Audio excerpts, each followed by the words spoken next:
అనంతపురం జిల్లా యాడికిలో ఒక rowdy sheeter హల్చల్ చేశాడు. గుంతకల్ ఎమ్మెల్యే గుమ్మనూరు జయరాం స్టిక్కర్ తో ఉన్న కారులో తిరుగుతూ హంగామా చేశాడు రౌడీ షీటర్. గంజాయి మత్తులో రాత్రి యాడికిలో వీరంగం సృష్టించాడు. గుత్తికి చెందిన రౌడీ షీటర్ అజయ్ రోడ్డుపై కారు అడ్డంగా ఆపి వాహనదారుల్ని బెదిరిస్తూ అరాచకం సృష్టించాడు రౌడీ షీటర్.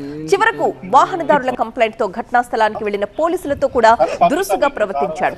కారులో కూర్చుని మీసం తిప్పుతూ ఓవర్ యాక్షన్ చేశాడు. పోలీసులతో గొడవకు దిగాడు. చివరకు అక్కడి నుంచి తప్పించుకోవడానికి కారులో పారిపోతూ ఉండగా అతన్ని చేసి పట్టుకున్నారు పోలీసులు. ఈ ఘటనలో రౌడీ షీటర్ అజయ్ తో పాటు మరొక వ్యక్తిని అదుపులోకి తీసుకున్నారు పోలీసులు. వారి దగ్గరున్న గంజాయి ప్యాకెట్లను స్వాధీనపరుచుకున్నారు. గుత్తికి చెందిన రౌడీ షీటర్ అజయ్ పై గతంలో అనేక కేసులు కూడా ఉన్నాయి. మా ప్రతినిధి నరేష్ ఫోన్ లైన్ లో సిద్ధంగా ఉన్నారు.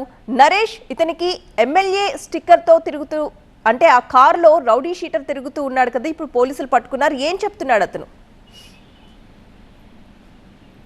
అర్ధరాత్రి ఈ రౌడీ షీటర్ ఎవరైతే గుత్తికి చెందిన రౌడీ షీటర్ అజయ్ ఉన్నాడో ఎమ్మెల్యే స్టిక్కర్ అంటే గుంతకల్ ఎమ్మెల్యే గుమ్మనూరు జయరాం కి సంబంధించిన పేరుతో ఉన్నటువంటి ఎమ్మెల్యే స్టిక్కర్ వేసుకొని మహీంద్రా XUV 300 ఈ వెహికల్ లో తిరుగుతూ రోడ్డుపై అడ్డంగా పెట్టడం కూడా జరిగింది. పూర్తిగా గంజాయి మత్తులో ఉన్నట్లుగా కూడా అక్కడ స్థానికంగా ఉన్నటువంటి స్థానికులు కావచ్చు, పోలీసులు కూడా సూచన జరిగింది. అయితే రోడ్డుకు అడ్డంగా వెహికల్ పెట్టి వచ్చిపోయే వాళ్ళని బెదిరిస్తున్నట్టు స్థానికులు పోలీసులకు సమాచారం ఇస్తే ఒక్కసారిగా పోలీసులు అక్కడికి వచ్చి ఆ వెహికల్ ఆపే ప్రయత్నం చేస్తే పోలీసుల మీద కూడా చూసుకుని కారు పోనిచ్చే ప్రయత్నం చేయడంతో కొంత దూరం నరేష్, ఎవరైనా ఎమ్మెల్యే స్టిక్కర్స్ అంటించుకుని ఇలా తిరగడం ఉండడం మనం సాధారణంగా చూస్తూ ఉంటాం. కానీ అతను పేరుతో సహా ఎమ్మెల్యే స్టిక్కర్ అంటించాడు. అసలు ఆ కారు ఎవరిది? దీనికి సంబంధించిన సమాచారం ఏమైనా దొరుకుతుందా?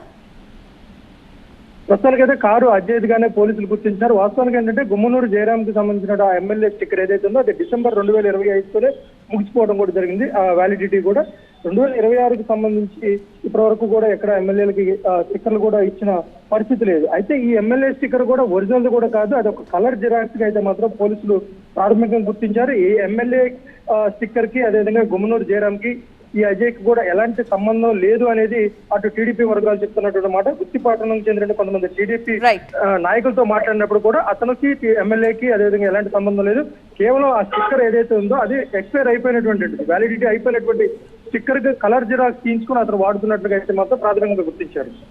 Right, thank you Naresh.